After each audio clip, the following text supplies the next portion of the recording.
All right, everyone, welcome back into another fantasy golf video. Going to be touching on the top plays here for the Arnold Invitational, giving you guys a first look build as well. Do want to call it that we do have two tournaments going on this week, the Puerto Rico Open as well. I will be coming out with that coverage in a video tomorrow on Tuesday. Let's go and get into the API. The unfortunate thing about this event is that it is an invitational. I remember 2 years ago, they made the announcement that they were changing this from, a full tournament field event to it's not a no-cut event, but those type of events, they're just not as good for DFS betting purposes. They're just not as fun, even though the fields are better. Like, don't get me wrong, that's nice to see the stars there, but in terms of like having an advantage over the field by knowing more, the edge is just reduced on these events, and that's why I think the Puerto Rico Open is going to be a better, bigger edge for us. And we look at the past winners here. You're going to see key stat-wise that there really isn't a direct key stat. The biggest one that we see is probably total driving. And I say that because there are some years in which good drive percentage actually does a little bit better than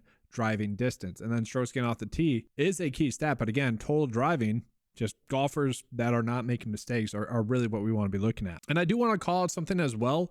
On the 9to5 mobile cheat sheet, which is a drop-down tab on the 9to5 website for 9to5 members, if you pull that up, I think it's going to function a little bit better for people. You guys can use this on the desktop version as well, but I think it's going to function a lot better. Like, you click on a player on your mobile device, it's going to pop up a little bit better here, but you guys kind of get the theme there. And it's going to go through everything you need to know for that week. So this is just another way of looking at the data that I'm going to show you guys here in the 9to5 cheat sheet. Obviously this is more of the desktop version. So let's go ahead and get into it. And so just as an FYI, if you guys are trying to look for the Puerto Rico Open stuff, just click PGA 2. That'll default you to that. Okay, just as an FYI there. So looking at and we're still waiting on some salaries and whatnot to come in, but getting into the Arnold Invitational and looking at the pricing, for the most part, I kind of agree with the top end plays that we are getting for the most part. I mean, Xander does seem to be clearly the best price, but again, my data really focuses on golfers that both have safety and upside. So Xander, obviously on a huge made cut streak, he's going to be someone that the data prioritizes.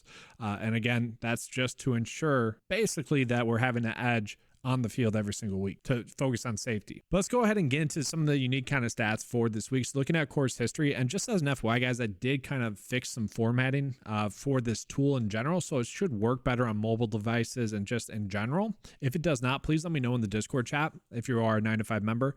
But looking at the golfers that have multiple starts here over the past 4 years, Jordan Spieth played well. Now I do want to call it that golfers like this, like Rory and Matt Fitzpatrick, that played well at this event when it wasn't an invitational, I personally value that better than these golfers that have only played it the last 2 years since it's been an invitational. So like, in all honesty, like Scotty, I would think Roy actually has better course history. I would say Matt Fitzpatrick actually has better course history, because I guess that's okay. Never mind with Scotty, but like there's gonna be some other golfers here where if it just goes longer, the better I like it, if that makes sense. But what we're seeing here now that I'm like talking that out is that a lot of these golfers that have played in this event and played at this course, they all tend to play well. And that's what I'm noticing here, especially those top end guys. Like, a lot of the golfers that have played well here seem to play well again. So that might be something we're concentrating on. So like Harris English, Cameron Young, Matt Fitzpatrick. And man, guys, if this weird, stretch of outright winners continues, I think Harris English should be a good candidate this week, where not exactly obvious, but a good kind of value winner.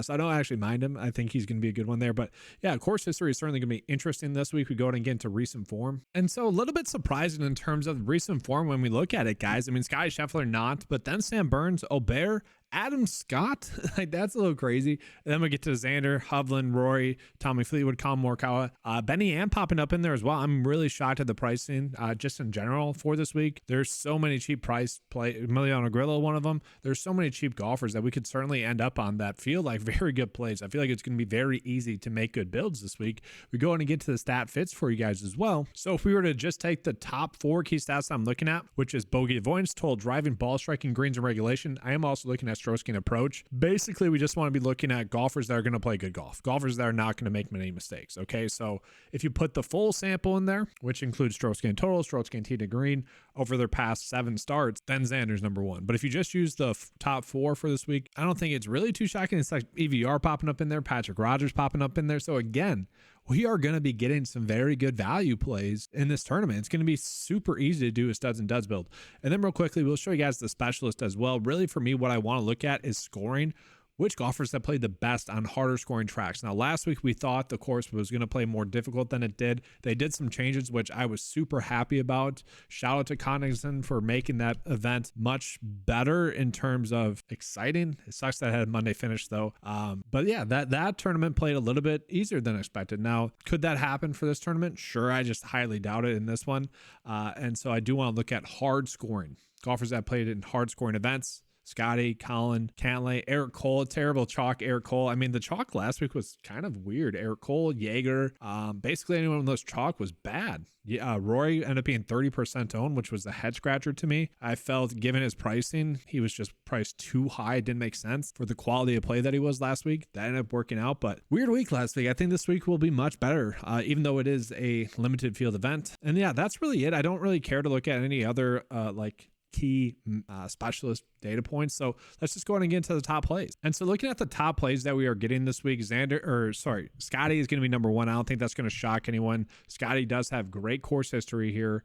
Former winner, 5th place finish, 15th place finish. I mean, his game, like total driving ball striking, is not really as great as I would want it to be right now as it has been in the past. But sometimes that's just a matter of the events that golfers play in where they can just bomb it down with driver. It doesn't really matter if it's the fairway or not. So, there could be something going on there, but bogey avoidance is still there. He's peppering the greens. Like we don't really, he's going to be good to go. We're not worried about him as a play. From there, who's popping up next? And I do want to sort it by salary here instead. Rory's okay. I get it. Like Patrick Cantlay certainly is the guy that should produce great results at this track. You think about a golfer that a course would be set up for, a guy that's not going to make many bogeys, going to total drive and ball strike the ball well historically. He's going to be that guy. Now on the season, not exactly playing well lately, so that is a little bit of a worry.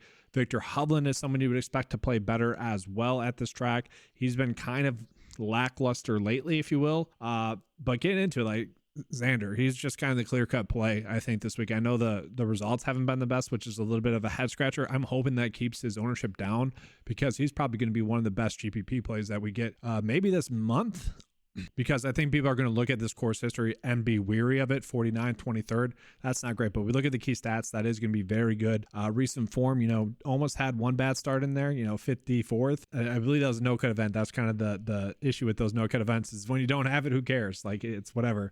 But other events, 4th, 9th, 3rd, 10th. I mean, he's just been playing great golf. So I get why the data likes him as the second best play. But Jordan Spieth has certainly been playing pretty good golf. Obviously, got DQ'd / had a withdrawal from his last event. He got DQ'd. Missigned the scorecard. Other than that, though, he's been playing great golf. So he is kind of getting knocked for that DQ, just as an FYI. If you guys ever see 101 on the data sheet for course history or recent form, that means withdrawal or DQ. So Sam Burns, there we go. That's funny. But Sam Burns, guys, I'm a little bit surprised he's not popping up as a better play in the model. Still 7th best. I mean, that's not bad at all. And it is probably because of this in his last start here. But 9th, 36. We look at the key stats, guys. Everything is elite there. Like, that is awesome. Okay. As a whole, 7th best stat fit, 2nd best recent form. To me, he's a guy that's coming in checking all the boxes besides that one bad start that he's had. So he's going to be someone that I want to go out of my way to roster this week. And I'm actually curious, is he someone that's coming in as an outright tag? Yeah, we're getting a few. So the last few weeks, guys, outright tag wise, we haven't exactly been getting a lot of golfers, or core play wise. This week we are getting a lot more. And actually, I feel pretty good about Xander, Burns, Cameron Young. Actually, I'd be okay with Wyndham Clark. This is a good setup for him. We probably don't want to bet Scotty, but I'd be kind of okay with all those guys. And I'm actually curious, are we getting core plays this week? And we are. So we got 3 core plays: Scotty, Xander, and Obear. Kind of interesting there that he's popping up. So yeah, Max Homa does feel a little bit too risky for me to trust like in cash, but he's certainly someone I think we could be playing. But let's go ahead and move on into the mid tier, because the mid tier, I think we are getting some much better plays. And so to me, I shouldn't say much better, but like pricing wise, it makes a lot more sense to me. And so I already mentioned Cameron Young as probably a good play. He's been playing some great golf, 4th, 16th, 8th. Love that over his past 3 starts. 12th, 13th place finish at this track. He's been hitting the ball extremely well as well. But I think the player we want to concentrate on is going to be Matt Fitzpatrick. So it was weird. He was playing extremely well last week and then tailed off. It was kind of strange in that regard. But I think he's on the upslope of good golf. Really since his major, he's kind of been trending downwards. I think we're going to start to see him play a little bit more consistent. I think this is a great spot for him. Great price tag. I feel very comfortable playing him. I mean, the course history is there. You talk about golfers that play well on harder scoring tracks. He's going to be one of them. We got Wyndham Clark right there, who I think Wyndham Clark is going to be a solid play this week as well. I'd be happy to play him. He's probably going to come in under own again like he has been a bunch this year. Pavon, Chris Kirk, and Corey Connors are going to be the next plays that I feel like are going to be extremely fascinating given the price tag. So we got a guy here that's been just playing some of the best golf on the tour, you know, especially over his past, if we just look at his past 5 starts, 28th, 3rd, 1st, 39th, 7th. I mean, just elite stuff there. Really good staff fit as well. 3rd best staff fit in the field. I don't think we want to ignore that. Now, I do think we want to prioritize golfers that have good course history.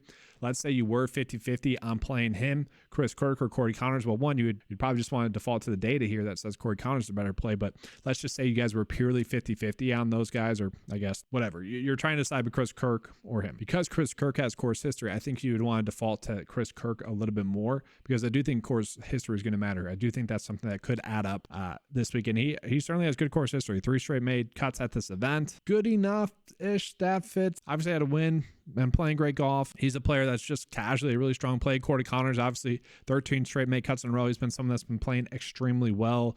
Great course history here. Again, when you think about someone that would set up well for this track, I think it'd be him.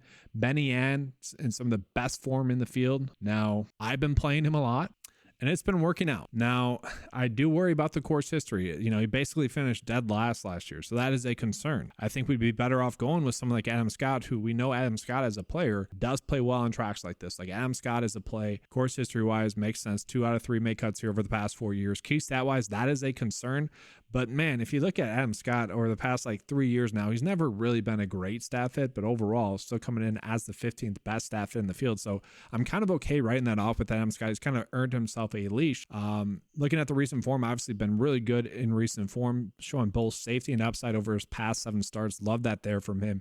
Great specialist. You know, he's someone that does play well on harder scoring tracks. He is at a soft price tag. He is someone I'm certainly happy to play. But then we got these 3 right here as well that I think stand out. I think Keegan Bradley is a name that people should be playing. You know, he currently resides in Florida. I do think there's something there. We see him play well at this event, then we see him play well at the Players Championship. So, you know, 3 straight top 12 finishes at this track. Now, again, with him, not the best stat in the field, that is going to be highly concerning. Okay, really, 70 players, he ranks 28th in the field. That is going to be concerning, but still ranks out top 15 in the field. That to me is kind of a standout at that price tag. But I think Harris English is going to be the golfer that I'm going out of my way to play a lot. Now, if you guys have been following the channel a lot, Harris English was one of our boys, like one of the 9 to 5 players of the year, if you will. Last year was Andrew Putnam, where for some reason or another, the industry just doesn't like these golfers. And it's just someone that we rostered each and every week and continued to produce. So I will say, I probably do have a little bit of bias towards him, but the data is also telling us to play him as well. Top 10 play this week, which is, again, kind of crazy, I will admit, but looking like a great play. I mean, recent form been pretty solid. 7th, 17th, 76th, 64th. Obviously, we don't like those starts, but then you mix that in with the 10th, 14th, 28th, 10th.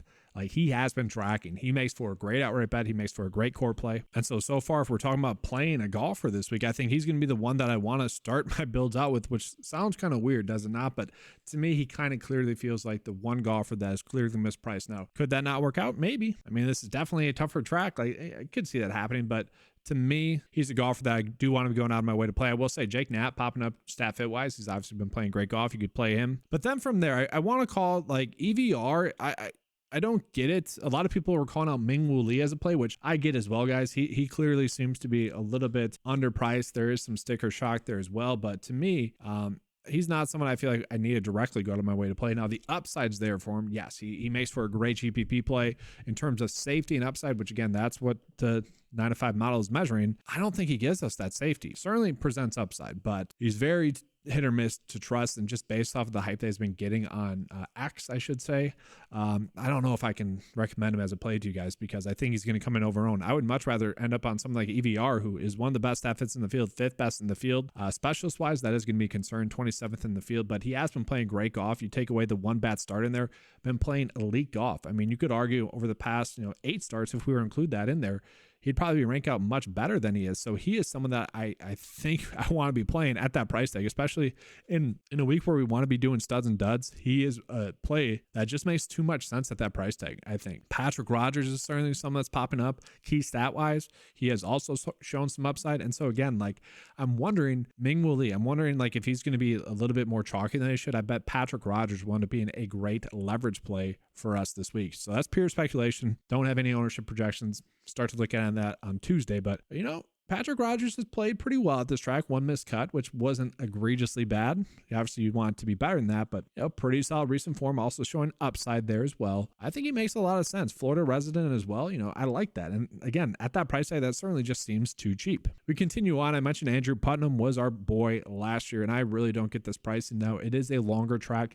That could hurt him. So he's not going to be a good specialist. Out of 70 golfers in the field, he ranks out 40th. I think that makes sense. But that being said, he ranks out 40th, and he's one of the cheapest priced golfers in the field. And that's just specialist-wise.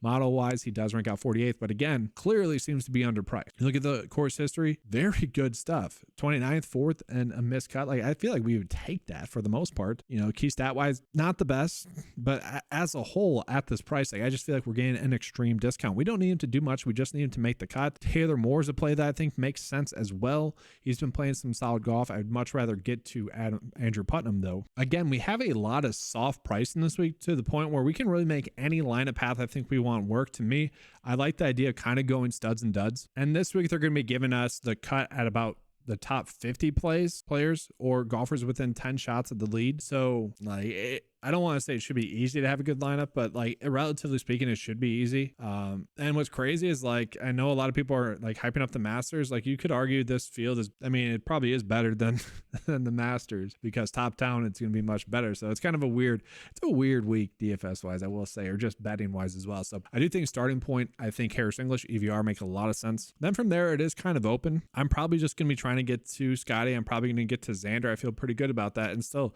look at our average salary remaining. Like I'm kind of fine with that. I mentioned a bunch of other value plays that we could end up. Patrick Rogers was one of those players that I thought we could end up on. His one miscut was, you know, miscut on the number. I'm kind of okay with that. But I think Andrew Putnam, I think I'm going to go with him for now. Again, I kind of probably a little bit biased there, but that leaves us with 8.7 left over.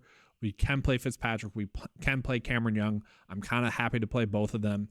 I'll go with Cameron Young for this example because Cameron Young ranked out a little bit better. But again, we can make a lot of lineup pass work. Like if you guys say, I don't like Xander as much as you, that is fine. By all means, like Sam Burns, for example, is a play that we could play. And then you don't have to play Cameron Young. You go with more of a fair and balanced build. I don't really see the difference there. Like Max Homa's not playing as good a golf. Maybe Colin Morikawa you like a little bit more. I'd be fine with that. Like I think Colin Morikawa is a fine play. So you could certainly play him instead. But that's going to do it for this video. Again, I will be coming up with more coverage for this weekend fantasy golf because we have two tournaments going on. The Puerto Rico Open is going to be the other tournament. Thank you guys for watching. Let's have a good slate. And as always, let's keep cashing.